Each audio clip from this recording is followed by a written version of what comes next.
Hey guys, welcome back to the channel. Today I will be discussing what is the cost of Mastercard of Payoneer.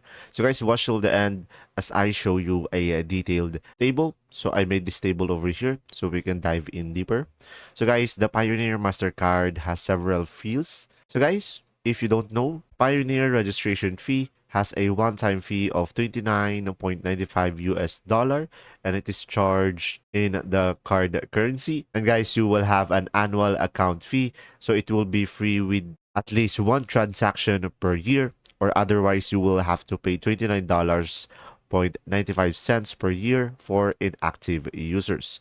And guys, when it comes to their currency conversion fee, they have 0.5% and 3.5% if you use the Mastercard, and the card delivery will cost you $40 for express shipping via DHL. And guys, if you register for the Mastercard, as I said, it will be $29.95. And they have a top up credit card as well, which have a 3% fee. And when it comes to the transactions between Pioneer users, it is free. And also guys, for payment request, they will have a 3% for credit debit card payment.